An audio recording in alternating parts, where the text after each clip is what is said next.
cyamenetse munsi ubwo mbese umutwe wanjye kujya mu kibindi hagati muno isa nkuko urugara ruje nka muno mu mutwe muno mu muhogo yego. hanyuma rero mpita mbwira papa ndi rwose papa ntabwo nzongera kunywa inzoga kuko ubunyweye ntari nabigambiriye kandi ntari mbishaka none uzankoze icyo wankoza ari ubwo wanyica ari ubwo wagira ute Imana yo mu ijuru yatumye ndeka inzoga ndayizeye kandi nzi ko izafasha bitumye ntazongera kunywa inzoga burundu ubwo papa niko nabimubwiye hanyuma arafata arangije kufata mbona ndongeye mpindutse umuntu uko nari ndi muri ka gateretse uko naringana mbona ndongeye mpindutse umuntu arambwira ati nkuko ngufashije muri ibi bintu niko ngomba gufasha no mu bindi ugomba kwemera uko naguhamagaye akaba ariko ugenda.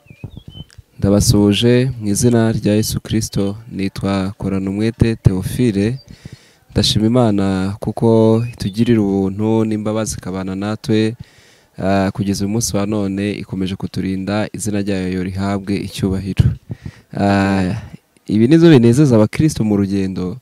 Yesu niwe wavuze ngo yemwe abarushye n'abaremerewe nimuze munsange ndabaruhura. Imana ishimwe cyane kandi yahabwe icyubahiro. Ko bukeye nuko bwije rero iraturuhura tukabona ukuboko kwayo tukabona imirimo yayo ibana natwe ukaturinda turayishimiye cyane. Uyu munsi wa none rero turi kumwe n'umusaza hano kuri iyi cano Witsemba kwaya.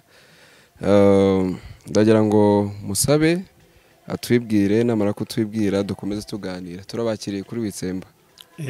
Nitwa Nanyungura Anastasi nkaba ndi umukristo wa hano i Gasovu. Uti uruwo i Gasovu sizo buriya?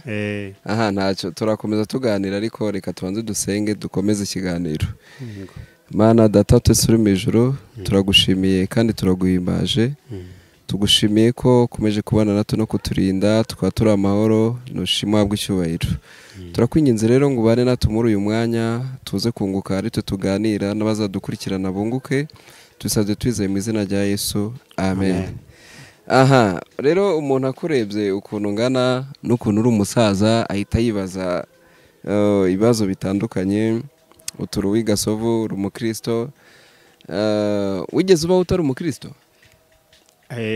Nabayeho ntari umukristo mu gihe cyo hambere ariko ndareba mbona kugira ngo mbaho ntari mu itorero ry'Imana mbona bitari byiza hanyuma nizera Yesu Kristo nk'umukiza wanjye ndihana ndakizwa nakira agakiza muri 82 nibwo nakiriye agakiza numva Imana ibifashijemo cyane kandi n'ubu igenda ifasha Imana ihabwa icyubahiro. Aha urakoze cyane uti ni muri 82 hajya nibwo wakiriye agakiza. Ni kera cyane uyu munsi turi muri 2023 hashize imyaka myinshi cyane. Ndagira ngo tuganirire kera mbere ya 82 utarakizwa. Wavukiye mu muryango umeze gute? Wavutse mu muryango ukijijwe ntiwakizwa cyangwa wavutse badakijijwe uza kugirirwa amahirwe urakizwa mbega byagenze gute? Navukiye mu muryango utarukirijwe bitewe nuko papa ntago yari yarakiriye agakiza cyakora mama niwe wari uri mu itorero. Sanga rero mama ari umukristo ariko mu gihe yari umukristo yaratari yabatizwa mu mbaraga z'umwuka wera nyuma abatijwe mu mbaraga z'umwuka wera numva ni byiza nanjye rero nkajya mbisaba ati rwose Imana ifashije nkabatizwa mu mwuka wera nanjye byarushaho kufasha kuko nabona uko najya nera imbuto ndetse nkabona n'ukuntu najya nkora umurimo w'Imana kandi Imana ikafasha muri ibyo bintu nkumva rero ufite icyo cyifuzo. Aha none se wari usanzwe ujya gusenga? Nari sanzwe njya gusenga ariko nkaba ndi nk'umunyedini kuko ntari narakiriye agakiza kandi ibyo bigishaga najyaga numva nkwiriye kuba nabizirikana ariko noneho ntibikunde kufataho kuko mu mutima wanjye numvaga ntari kubishyikira kuko nari ntari nakira agakiza neza ibyo bintu niko byameraga kuri njyewe. Aha none se ubwo buriya umuntu akurebye uri umusaza mu busore bwawe byari bimeze gute? Uri umusore wari warakijijwe bimeze gute? Ubundi nabatijwe icyo gihe ndi umusore ariko nyuma maze kubatizwa sinakunda kuba ndi mu Mana cyane neza kuko nahuraga n'utuntu two hirya no hino tugenda tunkurura. Ubwo rero utwo tuntu tugatuma nabona uko nakora umurimo w'Imana neza, ariko ngeze aho nkurikiye uko gukizwa ari byiza, numva nanjye nkwiriye kuba umukristo ukijijwe kugira ngo nanjye mere nk'uko umukristo ukijijwe amera, ndetse nkabona uko nakwera imbuto kandi nkabona n'uko nakora umurimo w'Imana neza. Niko byari bimeze.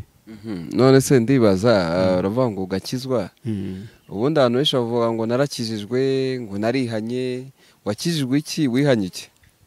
Icyo gihe mbere nkanjye mu rugo nakundaga kuba ntakoresha ukuri ko mu mutima, ndetse nk'umuntu yambwira nk'ibintu nkumva ibintu ambwiye ndabyakiye, ariko simbifateho neza cyane. Niba wenda nk'umuntu antumye nk'ahantu kugira ngo niba hari amafaranga ampaye kugira ngo nyakirikirize wa muntu, naba nashutse nyamuha simbashe kugira ngo mubwire ati umuntu yantumye gutya, ndetse nko mu gihe nyatindanye cyangwa se nko mu gihe wa muntu abashije kugira ngo avuga ati ese kuba yatindanye byatewe n'iki, simbashe kumusobanurira ngo mubwire ati nayatindanye kubw'iyi mpamvu, ahubwo nkamubeshya. Ubwo rero kumva ibyo bintu nabyihana, nkumva rero ibyo bintu bitari bikwiriye nk'umuntu w'umukirisitu. Nuko icyo gihe nari ntari nakizwa. Nuko utari wakizwa. Aha, none se umuntu akurebye arabona uri umuntu mukuru, kandi tuzi ko abantu ba kera akantu bita akayoga rwose abantu bakanywaga cyane. We ntabwo wigeze unywa inzoga ngo usinde? Nigeze nyinywa mu gihe cyo hambere nkiri mutoya. Najyaga nkunda inzoga iyo ari yo yose, numvaga nshoboye kuyinywa, kandi papa bitewe n'uko yari njye mwana yabwiraga ngo murebere nk'inzoga ko irabirashya mu gihe runaka. Ibyo bintu narabikoraga, ariko umupasiteri witwaga Fideli Nkiza Runini yigeze kuduhugura kuri ayo magambo y'uko kunywa inzoga ari ibintu bibi cyane, kandi ko kunywa inzoga umuntu akwiriye kubyihana akakira Yesu nk'umukiza we. Abimbwiye rero manza kubyibazaho cyane, ndavuga atese ko ari njye mwana umwe mu rugo, buriya nindangiza kwihana iyo nzoga izajya yumvwa nande, cyangwa izajya imenywa ko irashya nande? Mbese ibyo bintu nkumva mbigezeho ikibazo. Ariko noneho mu kwihana kwanjye Imana yankoreye ibitangaza n'umurimo ukomeye. Umuntu witwa papa ampaye inzoga ngo nyikure nyijyanye ahantu, ngeze mu nzira nikubita hasi, ikibindi nari mfite kirameneka. Hanyuma kimaze kumeneka numva ko ari nk'Imana ishaka kugira ngo ndere kuzongera kunywa inzoga. Mpita mbwira papa nti papa rero, nubwo bibaye nka gutyo ntabwo nzongera kwikorera inzoga, uzankoze icyunkoza, naho ubundi Imana yatumye inzoga nyimena yazatuma n'ibindi byawe bishira. None nemeye kwihana kugira ngo iyo nzoga ndere kuzongera kuyinywa no kuyikorera. Ubwo mbibwira papa, kandi Imana ibifashamo, papa arabyumva. Yego. Uwo munsi se bihita birangira inzoga uyivaho? Uwo munsi naroreye kuyinywa akanya gatoya, ariko najya ngira ahantu bakajya bambwira ati somaho gakeya, nubwo kaba gakeya ntacyo bitwaye, ati nuko wari wanyweye ugasinda cyangwa se ukanywa nyinshi, ariko ari gake ntacyo byaba bitwaye. Yego. Ubwo rero ako gake nagiye ngasomaho, ari hari inzoga bita ngo ni umuyage cyangwa ngo iracyashyushye, nagiye ngasomaho, ariko nyuma nyine mbona ibyo bintu bitari byiza, mpitamo kureka rwose neza burundu. Kandi igihe narekeye numva rwose Imana yarangiriye neza, kuko hari ibyo njya mbona byagiye birushaho kufasha no kunyubaka cyane. Nkabona abantu bari muri iyo nzira bakwiriye kwihana bakava muri iyo kamere cyangwa muri ubwo businzi n'ibindi bintu nk'ibyo. Imana yankoreye umurimo gukomeye, Imana yabwa icyubahiro. Nyuma nahuye n'ikibazo cy'uko nikoreye inzoga. Ubwa mbere nk'uko nababwiye, ikibindi kirameneka. Ikimenetse ubwa kabiri, ikibindi kimenekeraho, inzoga imenekaho cyane, imwe ijya mu kanwa indi ica hirya no hino, imyenda yanjye iba inzoga gusa. None se ibyo bintu byagenze gute? Ikibindi cyamenetse munsi se byagenze gute? Cyamenetse munsi, ubwo mbese umutwe wanjye kujya mu kibindi hagati muno isa nk'uko urugara ruje nka muno mu mutwe muno mu muhogo. Yego. Hanyuma rero mpita mbwira papa nti rwose papa, ntabwo nzongera kunywa inzoga kuko ubu nyinyweye ntari nabigambiriye kandi ntari mbishaka, none uzankoze icyo wankoza, ari ubwo wanyica, ari ubwo wagira ute, Imana yo mu ijuru yatumye ndeka inzoga, ndayizeye kandi nzi ko izafasha, bitumye ntazongera kunywa inzoga burundu. Ubwo papa niko nabimubwiye. Yego. Cyakora papa arabyemera, aravuga ati nta kundi kuntu nakugenza, nuko ubwo mpita mva ku nzoga gutyo. Ni nacyo cyatumye nemera kugira ngo nyihane burundu nari kuzongera kuyinywa. Yego. Imana ishimwe habwe icyubahiro. Mu gukizwa kwanjye rero namanije ngewe kumanza gupinga nk'umuhamagaro, cyangwa se kumanza kwigaya ngewe ubwanjye, nkumva bitapfa kushokera, ariko Imana irambwira ati nijye guhamagaye, ugomba kunkorera nk'uko ushaka kugira ngo nkorere. Yarafashe rero iranzingazinga cyane, ubona agapira k'itenesi ukuntu kaba kameze kano abana bakunda gukina cyangwa se kudonda nka gutya. Yego. Yaranzingazinze ingira nk'ako kantu, irantarika cyane. Mbese uri kubona ahantu indege ya Boeing iba inyura, mbona ngeze nk'aho hantu. Mpageze rero irambwira ati none nkurekuye kuri kwanga ko umuhamagaro wanjye uko ushaka kugenda ko atari kuri kubyemera, none ahantu hageze wahava gute? Yego. Mbona cyakora nibirebire, mbona ntabona ukuntu nahava. Irandekura, irangije kundekura, manuka ndi gutaka cyane n'ijwi rirenga kuko nari ndi kubona ngiye gupfa, kandi nkabona ningera hasi nta gufa ryanjye rizongera kuboneka. Yego. Nyuma rero Imana itega nk'ikiganza nkagutya muri cya kiganza cyayo, mbona icyo gihe yari umuntu wambaye imyenda yera. Yego. Kandi uwo muntu arambwira ati ndagufata ntacyo uraba. Hanyuma arafata, arangije kufata, mbona ndongeye mpindutse umuntu uko nari ndi muri ka gateretse uko naringana, mbona ndongeye mpindutse umuntu. Arambwira ati nk'uko ngufashije muri ibi bintu niko ngomba gufasha no mu bindi, ugomba kwemera uko naguhamagaye akaba ariko ugenda. Yego. Inshuro ya kabiri yarafashe, hanyuma nk'uko yambwiye ati reka nkwigisha ukuntu igisiga kimera cyangwa inkoko yigisha abashwi bayo kuguruka. Irafata interera mu kirere, irangije kuntera mu kirere, mbona rwose indekuye, hanyuma manuka mfite ubwoba bwinshi cyane. Ariko icyo gihe hari amababa yateze nka gutya, nanjye impa amababa yo kuguruka. Hanyuma mbona ayo mababa garafashije, ndaza, hanyuma ingwa hejuru yaho ya mababa yayo gari, nanjye amababa yanjye gahura n'ayayo, ahasigaye mbona ngeze aho hantu. Ariko numvaga ari ibintu bikomeye kandi bidasanzwe, kandi icyo gihe byatumye none ubwo birumvikana nyuma yaho waje kuyireka burundu. Urakizwa noneho winjira mu gakiza neza. Hari ikintu numvisemo rero, mbega umuntu ashobora kwanga kumva Imana ikamwumvisha. Ingo da cyane. Imana yarabishobora. Ukanga kuyikorera mu buryo bworoshye, ukayikorera mu buryo bukomeye. Yego. Kandi ukayikorera mu gihe kidasanzwe, kuko Imana ariko iba yabigambiriye kuri wowe kandi ishaka kugira ngo bisohoze kuri wowe. Yego.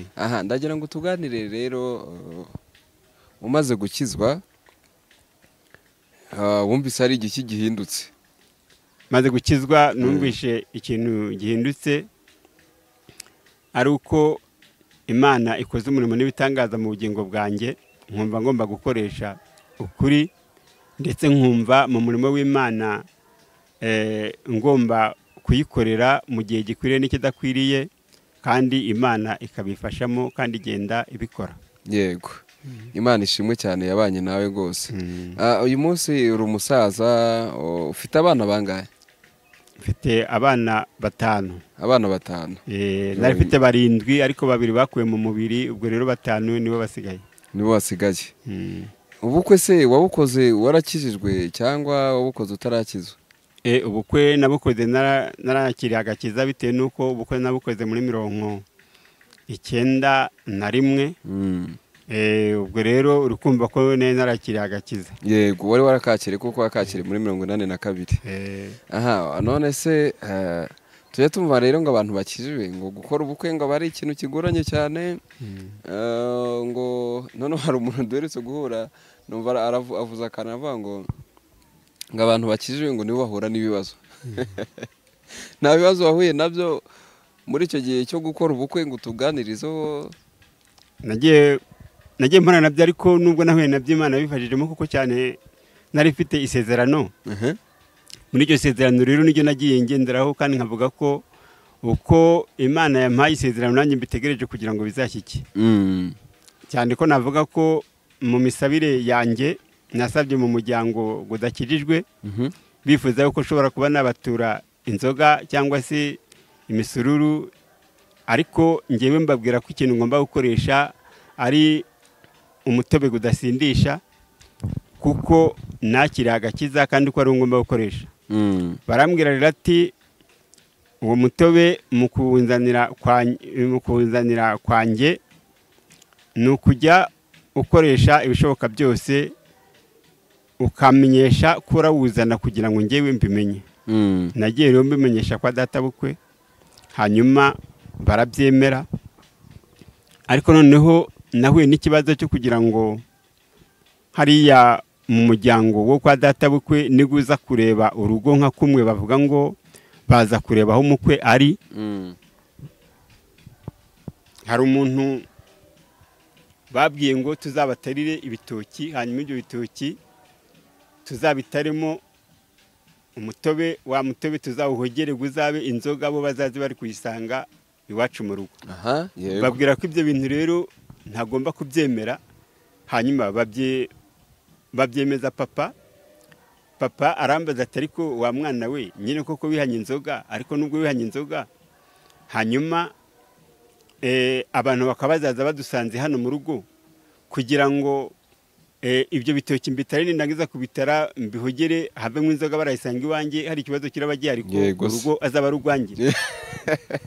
Ubwo rero ndavuga nti ngewe rwose papa uzi ko nihanye inzoga kandi uzi ko ibisindisha nagomba kubikoresha, kandi iryo jambo rizaza ryitirirwa ngewe, niba bashaka kukureba baraje kukureba ntari najya gusabayo.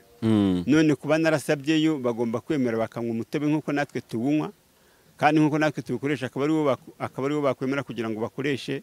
Niba bitabaye icyo ubukwe ndabuhagarika, ndebe ukuntu nawe uzajyana uwo mukobwa kandi atari wowe wamusabye. Yego. Ubwo rero papa yabyibajijeho, ageze aravuga ati nakundi byagenda, reka nanjye mbabwize ukuri yuko ari uwo mutobe bazasanga hano. Mbona Imana inkoreye umurimo n'ibitangaza.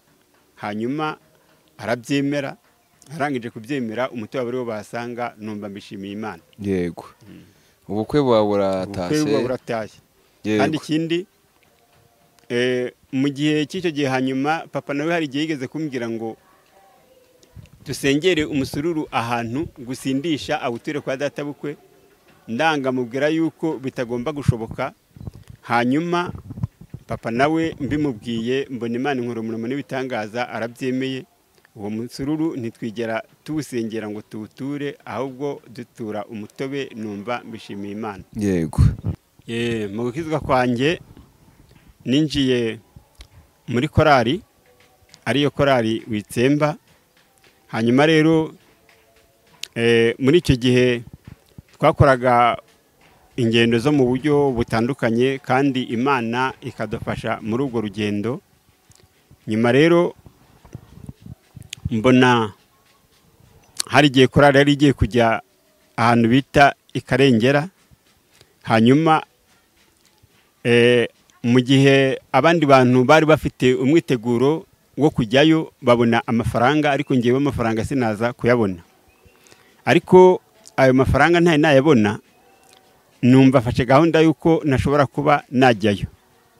Ariko mu gihe kigeze cyo kugira ngo abantu bagende, numva hari indirimbo igeze kuri ngewe, iriya ndirimbo ivuga ngo kandi ashyira abakumirizi ku irembo. Iyo ndirimbo narayirimbye numva ndayushije bwite, numva ndabajijwe ngo none mu bazagenda n'amaguru no mu bazasigara no mu bazagenda n'imodoka wowe uri mu ruhe ruhande? Mbona rero mu ruhande rw'abazagenda n'imodoka ntarimo kuko nta mafaranga bo narifite, ariko mbona mu bazagenda n'amaguru ngomba kuboneka kuko amaguru nari nyafite cyane, kuko mu gukizwa kwanjye, mu guhamagarwa kwanjye, nabonye umuhamagaro ngiye mu giterane igitarama, hanyuma kugira ngo ngeyo mbone itike nuko ihene yange nari ifite yari yapfuye, hanyuma iyo hene ikimara gupfa mbona nta kindi kintu nakwireguza nemera kujyayo. Buretse ako kantu ugasobanure neza ibyo bintu by'ihene yaje gupfa gute? Ihene ukuntu yaje gupfa, abantu batanze icyifuzo kugira ngo babasengere cyuko bazajya mu giterane igitaramo. Yego. Nge rero sinatanga icyo cyifuzo, mbona ntazajyayo. Yego. Ariko noneho Imana yo iranyihamagarira ubwayo, imbwira ko ushobora kujya muri icyo giterane. Ikimara kumpamagara nararebye mbona ahantu amafaranga agazava, mbona ntazayabona. Imana irambwira ati sinibiyuzuye n'ibyanjye, none nge nakora muri byo nkabiguha. Inyuma rero Imana hari ahantu nari naziritse itungo, nari mfite ihene ebyiri, hanyuma ihene imwe bajyaga bampa amafaranga 2,000 nkabyanga, ati kereka bampa 3,000. Hanyuma ihene nyiziritse ahantu, ihene irapfa yishwe n'ikiziriko cyangwa umurunga wari rwiziritse. Ihene nyigurisha amafaranga 600. 300 gaboneka arayo banyishyuye, andi 300 gasigara ari ideni. Noneho Imana muri iryo joro irasanga irambwira ngo mbese ko naguhaye amafaranga 300 kugira ngo uzagende kandi wagomba kugenderaho ari 600. Yego. Uri kubona warurira kujyayo gute kandi wabonye 1/2? Yego. Ndavuga rero ati kujyayo rwose nagomba kujya, ariko andi mafaranga 300 ndi kubona ntari kuyabona. Irambwira ati sinibiyuzuye n'ibyanjye. Yego. Ngomba kukwereka ahantu amafaranga 300 yandi garava kandi ukahabona kandi ndayaguha. Nzibajijeho rero mbona indi hene yasigaye yanjye, mbona nayo irapfa. Yego. Noneho nabandi uko bisa kose rero nanone ntago nakwanga kujyayo, reka ngeyo ndengere ya hene, kandi koko iyo hene narengeye yarafashije, niba yafashije muri gahunda yo gukinga inzu yanjye. Ubwo rero Imana yahamagaye umuntu w'umudiyakoni wa hano ku rusengero iwacu witwa Mugesera Faraswa. Yego. Hanyuma Mugesera Faraswa abona ahantu agomba gufata icyate, icyo cyate cyari cyo kubagara ibisheke by'umugabo witwa Furubereti. Yego. Ibyo bisheke tubikaragirira amafaranga 600, mbambonye 300 yo kongera 300 gaba 600, mbona kujya muri icyo giterane. Yego. Kigera mu giterane rero hari isezerano Imana yari yampaye, imbwira yuko ijambo rizafungura igiterane ngomba kugitaho nirizagisoza. Kandi imbyira ko ubuhamya bw'umuntu w'umudamu witwa Melissa ngomba kwita kuri ubwo buhamya. Yego. Nkigeraho rero Melissa naramubonye yaraturutse muri Kenya. Hanyuma ijambo ryavuye mu giterane ni ijambo ryo muri Yohana ibice 3:16 rivuga ngo kuko Imana yakunze bari mu isi cyane byatumye itanga umwana we w'ikinege kugira ngo umwizera wese atarimbuka ahubwo ahabwe ubugingo buhoraho. Amen. Iryo jambo ryaranyubatse cyane kandi ryarafashije, ry'umugabo twasanze kuri Yosefu yakoresheje ari muri icyo giterane. Ubwo rero ayo magambo garujwe kufasha no kunyubaka hamwe n'ijambo ryahariya muri Zaburi rivuga ngo Uwiteka niwe mwungeri wanjye sinzakena. Ayo magambo garafashije cyane. Yego. Bituma rero mu kwakira agakiza kanjye ayo magambo garushaho kugenda ganyubaka kandi gakafasha. Twumvisemo byinshi cyane mu byo utuganiriye kuri uyu munsi. Mu gukizwa kwawe habayemo kugorana, ariko hari ikintu numvisemo, Imana iradukunda nta nubwo ishaka kuduhomba, itwitaho cyane. Waduhaye nk'ubwo rugero rwo kuba yaragushyize mu kirere ikakurekura, yarangiza ikagusama kugira ngo ikwereke ko ariyo ifite ubuzima bwawe mu kiganza cyayo. Imana ishimwe habwe icyubahiro. Warakoze rero kwitaba umuhamagaro kandi wabonye mu byinshi byiza ndetse uracyanabibona, ndetse n'ikindi Imana ikubika ubugingo buhoraho. Ubwo rero Imana ibaha umugisha, mwakoze cyane. Mwe mudukurikiye namwe turabifuriza kugira ngo utarakizwa yemere gukizwa yakira agakiza, kandi n'uwakijijwe akomeze asaba Imana ikomeze murinde, imwambike imbaraga, akomeze urugendo azahabwe n'ibyasezeranije. Ndumva rero twasoreza aha ngaha, tuzongera tuganire n'ubutaha, dukomeze tumve imirimo y'Imana. Ubwo ngubwo rero ndagira ngo dusoze, usenge usabire n'abadukurikiye n'abazadukurikira ngo Imana ikomeze biteho. Yego, kadusenga. Imana, Uwiteka Imana yacu, turagushimye cyane kuko warinze ubugingo bwacu mu gihe cyose cyatambutse, kandi ukemera no kuburinda mu gihe kizaza. Ushimwe, uhimbazwe, uhabwe icyubahiro. Bityo rero dusabiye abantu bo hirya no hino bazumva ubu butumwa, kugira ngo uzarusheho gukomeza kubafasha no kubaka mu mitima, kandi uzabahe Nyagasani gukurikira umuhamagaro wawe cyane, kugira ngo abazahamagarwa bose bazumve ijwi ryawe, bagyiteho, bagyitabe cyane, nk'uko wabikoreye umugaragu wawe Yona mu gihe yangaga kugira ngo akumvire. Wamweretse ko uri Imana y'inyamaboko, ndetse ko ufite imbaraga n'ububasha, umugeza i Ninewe aho yari atumwe, kugira ngo abashe Nyagasani gukora umurimo wawe. Nabo aba ariko uzabafasha, kandi uzabane nawe, uzabagirire neza. Sabiye ubugingo bwacu rero kugira ngo uzabuhe kuba buzima, kandi uzadufashe muri byose. Nuko ibyo ushaka n'ibyo ushima aba ari byo biba, kandi ibyo utunganyiriza muri twe. Dusabye dutyo kugira ngo byose bibe nk'uko ushaka, ni mu izina ryawe tubisabye, urakoze. Amen.